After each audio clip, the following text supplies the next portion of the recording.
Anxiety, anxiety, how great could it be? Not greater than my Lord, who is in heaven. Not greater than the Lord of all ages, the King of kings, the Lord of lords.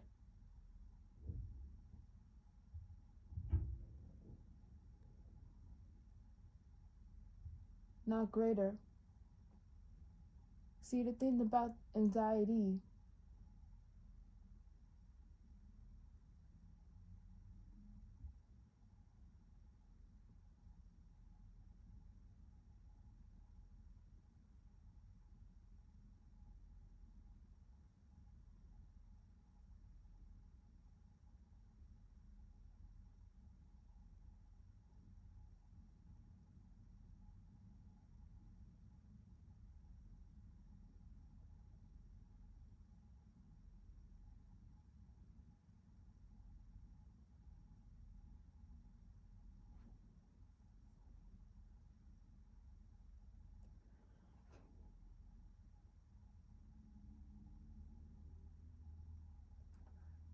see, anxiety will have you stop in your place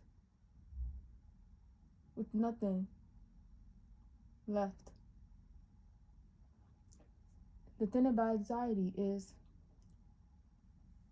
you begin to see it in every aspect of your life. Over the smallest thing, you feel like the walls are closing in. But little do you know, the walls are not closing in, they're actually becoming bigger because of the Lord. When you think the walls are closing in on you, the Lord is literally holding the walls around you and widening them so you can have space to breathe. But you don't see that at first. You see the little things. You see when the anxiety starts, when the attack starts, that's when you gotta fall to the Lord. That's when you gotta start praying. You could pray anywhere.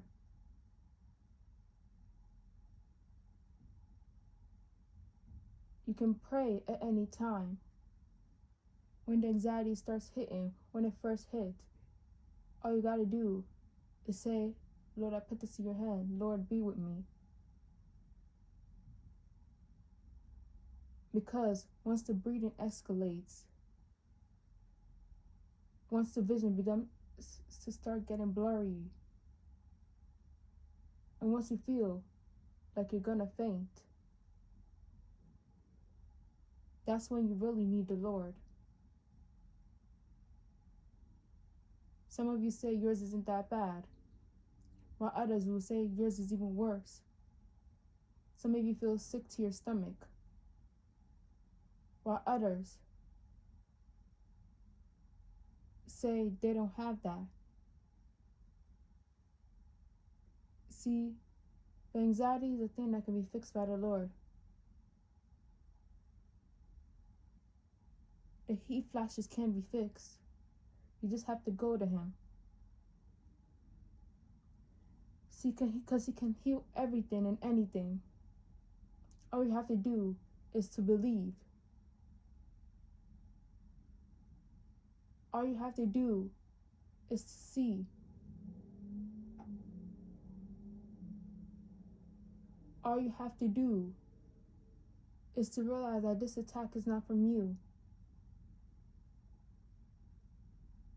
nor is it of the Lord's.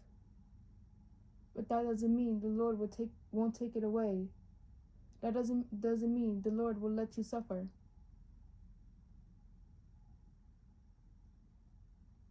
Because He won't. He won't.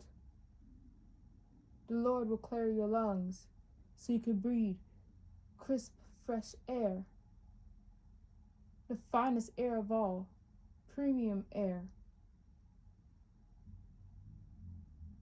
When you feel that spirit of anxiety coming into you, you have to send it out. You have to cast it out. Even if you feel like you can't do it.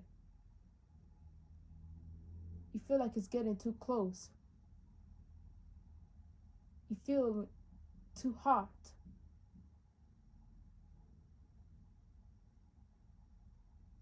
But the Lord is the only one that can cool you down. Because even when you remove the layers, you still feel hot. You still feel hot.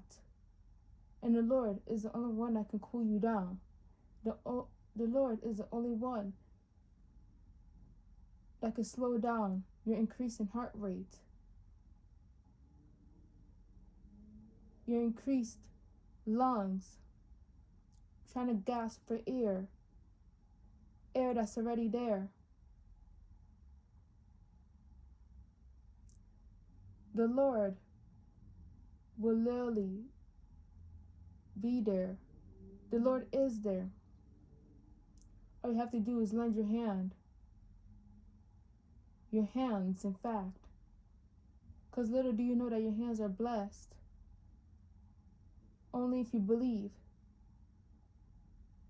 Only if you believe. So you lay your hands out to the Lord.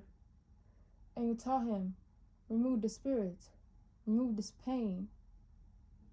This anxiety is not of me. I do not claim this anxiety.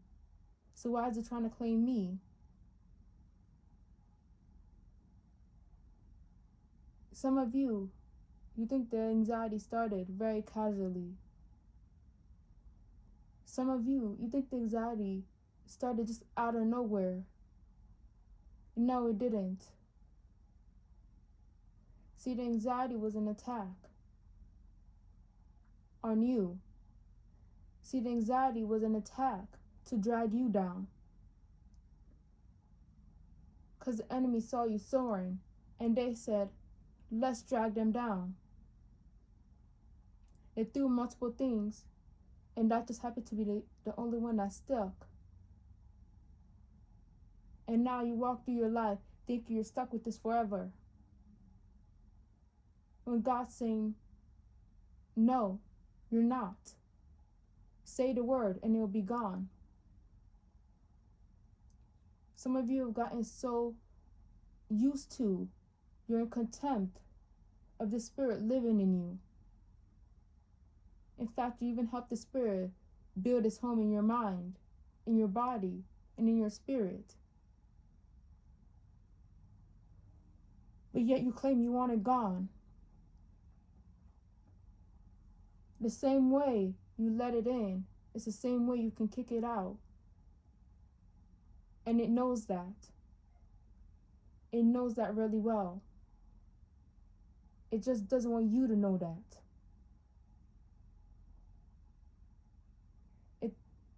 It just doesn't want you to know the fact that it is a guest in your house. That it is a guest in your dwelling. A dwelling that is made for the Lord. Because once you kick it out, you have, even before you kick it out, you have to start you have to start building your place for the Lord. Setting up your mind for the Lord. Because the moment you kick it out, it's going to try and come back again and again. If it figures out you don't want it back, it'll come back in a new clothing with some new offerings. But it just wants back in. And if you're empty, if that space it left, if that void is still there, then it knows it can come back in. But the moment you're filled with the Lord, it knows it can't come back in.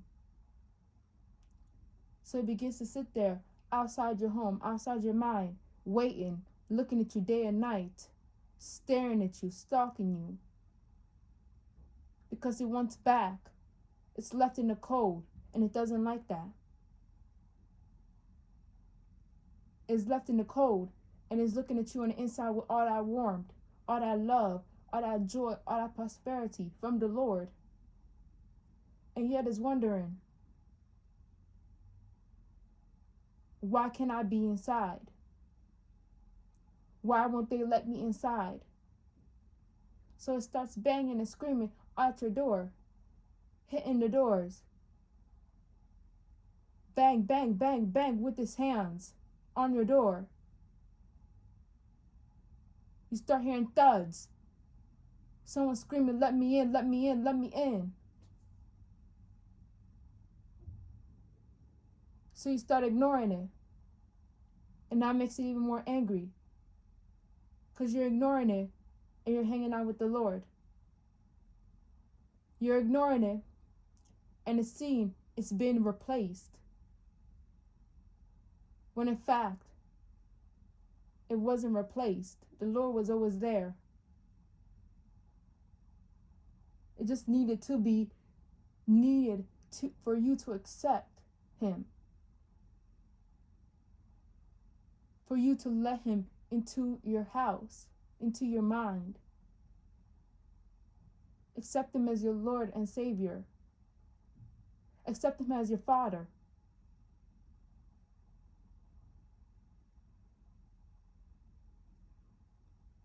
The Lord, see some of you struggling with this spirit, and he wants to take it off your hands. He really does. Some of you, he's tried to take it off your hands, but the spirit keeps coming back. Because once he takes it off your hands, you go back to the same thing that caused the spirit. You go back to the drinking. You go back to the smoking.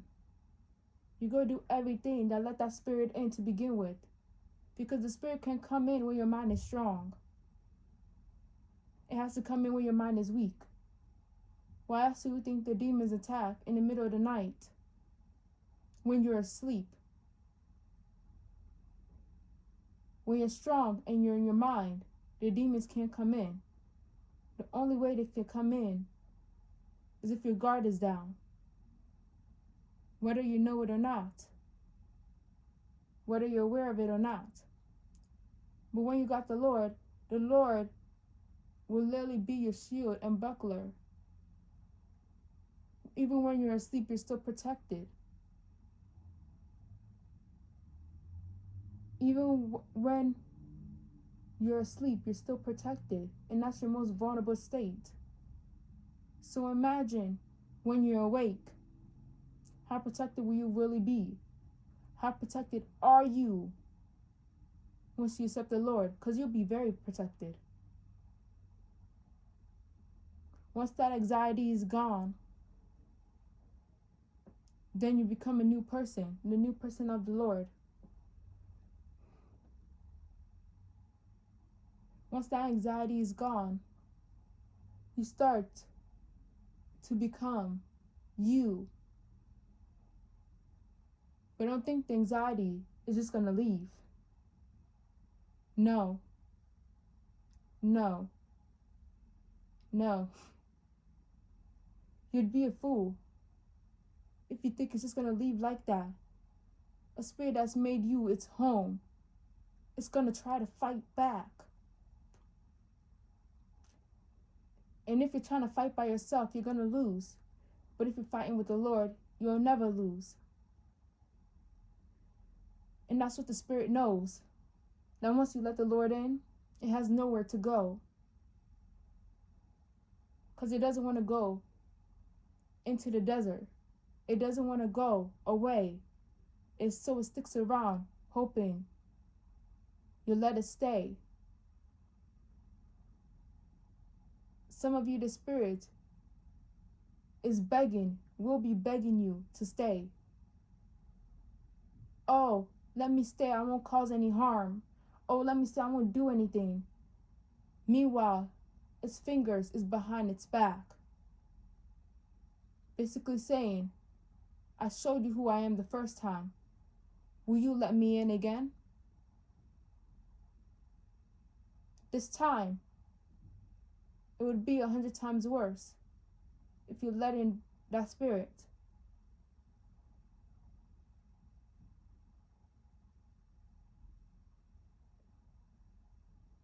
The spirit, the entity, the demon, that's what it is. It's an it. Are you going to let an it into your house?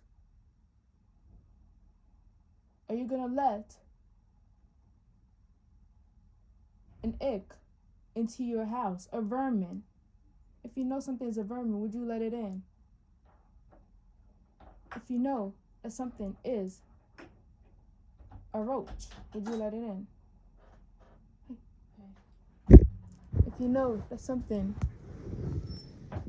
is an infestation, would you let it in? Would you? It's like knowing you've had a mouse infestation. Putting all the traps, getting rid of it, and then leaving the doors wide open. Would you still let it in? Would you?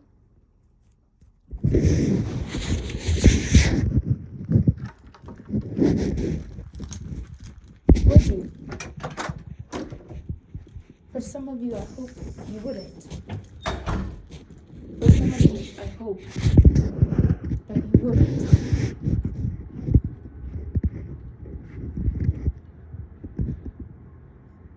For some of you, I hope that you wouldn't. Because taking something out and letting it back in, once it's already known its way in and out of your home, once it's already known its way and where to go, once it realizes hiding places are no longer working,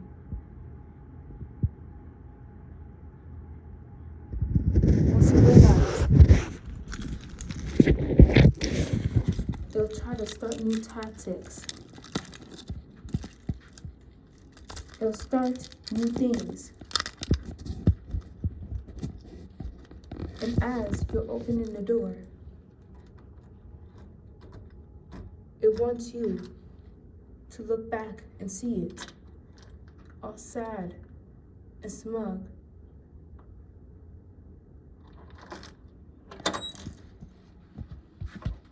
It wants you to see it and hope it feels bad for you. It wants you to hope you feel bad for it, to let it back in.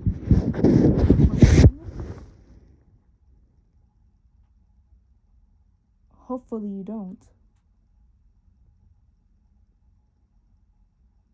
Because once you send the Lord and He cleans up your mind, your body, and your soul, it's out with the new, out with the old and in with the new. It's out with the old and in with the new. But that's the thing. A lot of you are comfortable with the old, but not with the new. But you say you're not comfortable with the old, but your actions speak otherwise. Your words speak otherwise. A lot of you don't know you have the fixer-upper, the Lord with you. The Lord who can fix everything up.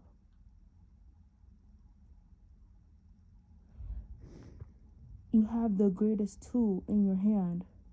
You have the greatest weapon in your hand.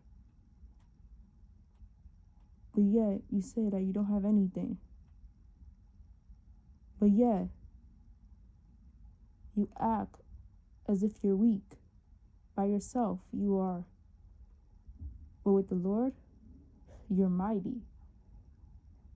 You're a rock that cannot be moved, a boulder that cannot be touched, a home that is so strong and so protected that no matter how much the wind blows, You won't budge. But that's the thing.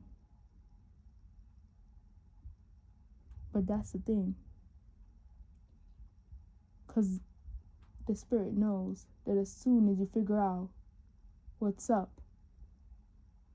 then it has to go. It can't stay. And it knows as soon as it lies that it feeds you, spoon feeds you every single time. As soon as you realize that it can't spoon feed you no more, and that then you'll start to soar. Everything starts to get better.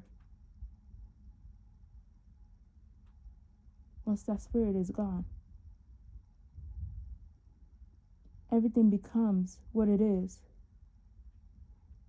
Once that Spirit is gone, the only way for that Spirit to be gone is by the Lord. He is the only one that can do this. He's the one that will not only clear it out the first time, but make sure it can never return. But you have to be ready. You have to take his hand. You have to do what he says. And that doesn't just mean you exit it out, you exile it, and then you go fill it up with another spirit that isn't the Lord's. No. You have to fill it up with the Lord.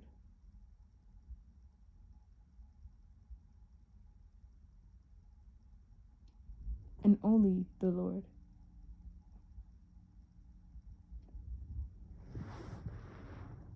Because the Lord can do all things.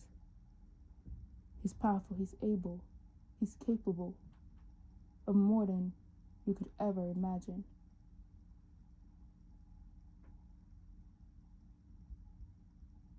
But you have to believe that that spirit is not you, that you are not that spirit. For the Lord to work, you could do all the work you want, but if you don't believe, you might as well not try. If you don't believe in the Lord, if you don't believe his Son, because faith without work is dead. Do you have faith? Do you have faith that the spirit that's bothering your life, infesting your life in every aspect, because that's what it is, an infestation, is gone? The Lord believes it's gone. Do you believe it's gone?